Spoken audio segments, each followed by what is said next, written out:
നമ്മൾ പറഞ്ഞാലൊന്നും കേൾക്കില്ല, നമ്മൾ ചോദിച്ചാൽ ഒന്നും തരില്ല. കഴിഞ്ഞ ദിവസം ഡൽഹിയിൽ പോയിരുന്നു, പറയുന്നുണ്ടൊന്നും തോന്നരുത്, ഞാൻ വളരെ ക്ഷമയോട് പറയുകയാണ്. നമ്മൾ ആരോപണം ഉന്നയിക്കുന്നില്ല. ഡൽഹിയിൽ പോയി ചില ആവശ്യങ്ങൾക്ക് വേണ്ടി ട്രാൻസ്പോർട്ടുമായി ബന്ധപ്പെട്ട ചില ആവശ്യങ്ങൾ പോയി. ഇപ്പോൾ കേരളത്തിൻ്റെ കാര്യങ്ങൾ കേൾക്കാൻ പോലും അതിലെനിക്ക് ഒരു മന്ത്രി എന്ന നിലയിൽ, ഒരു പൊതുപ്രവർത്തനം എന്ന നിലയിൽ അതിയായ പ്രതിഷേധമുണ്ട്. ഒന്ന് മര്യാദയ്ക്കൊന്ന് കേൾക്കാൻ പോലും മന്ത്രിക്ക് സമയമില്ല. വലിഞ്ഞേറി ചെന്നതൊന്നുമല്ല. കേരളത്തിലെ ട്രാൻസ്പോർട്ട് മന്ത്രിക്കും ഉദ്യോഗസ്ഥന്മാർക്കും ഒന്ന് കാണണം, ഒരു യോഗം വേണം എന്ന് പറഞ്ഞ് എഴുതി കൊടുത്ത് ഇത്ര മണിക്ക് വന്നോളൂ എന്ന് പറഞ്ഞ് ചെല്ലുമ്പോൾ നമ്മൾ പറയുന്ന കാര്യങ്ങളൊന്ന് കേൾക്കാൻ ഒരു മിനിമം മര്യാദ. നമുക്ക് മധുരം വിളമ്പിയിട്ട് കാര്യമില്ലല്ലോ.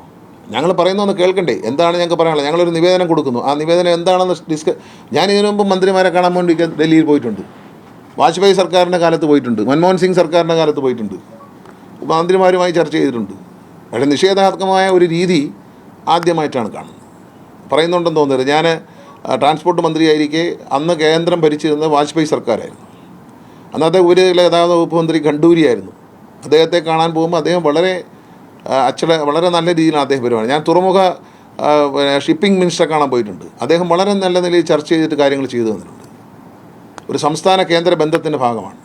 ഇപ്പോൾ അങ്ങനെയല്ല.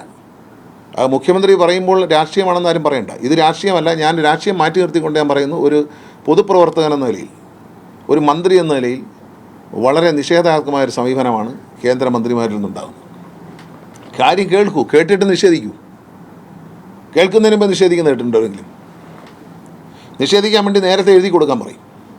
നേരത്തെ എഴുതി കൊടുത്തേച്ചാൽ കൊണ്ട് ചെല്ലുമ്പോഴത്തേക്ക് നിഷേധിക്കാൻ റെഡിയായിട്ട് നിൽക്കുകയാണ്. നോ എന്ന് പറയാൻ. എന്നാൽ പിന്നെ നോ എന്നൊരു കടലാസിങ് അയച്ചാൽ പോരായിരുന്നു. നിങ്ങളിങ്ങോട്ട് വരേണ്ടതില്ല, നോ. അത്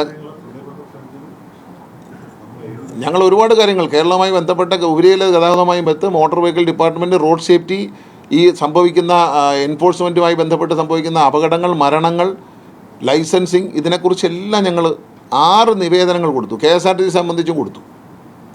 KSRTCക്ക് പുതിയ വണ്ടികൾ വാങ്ങാൻ സമ്പത്ത് തരണം. കാരണം വെച്ചാൽ 15 വർഷം കഴിഞ്ഞ് എല്ലാ വണ്ടിയും സ്ക്രാപ്പ് ചെയ്യാൻ ഉത്തരവിറക്കുമ്പോൾ അതിനനുസരിച്ച് നമ്മളെ സഹായിക്കണ്ടേ? ഞാൻ മുമ്പേ പറഞ്ഞല്ലോ, പ്രൈവറ്റ് ബസ്സുകാരുടെ കാര്യത്തിൽ അവർ പറഞ്ഞു, രാത്രി വണ്ടി ഓടിക്കാൻ പറയുമ്പോൾ നമ്മളൊരു ഒരു ജനാധിപത്യത്തിലൊരു നീതിബോധമുണ്ട്. അപ്പോൾ അത്തരം കാര്യങ്ങളിൽ KSR എല്ലാ വണ്ടിയും സ്ക്രാപ്പ് ചെയ്ത് തരാം എന്ന് പറയുമ്പം അതിനനുസരിച്ച് എന്തെങ്കിലും സഹായം തരണം.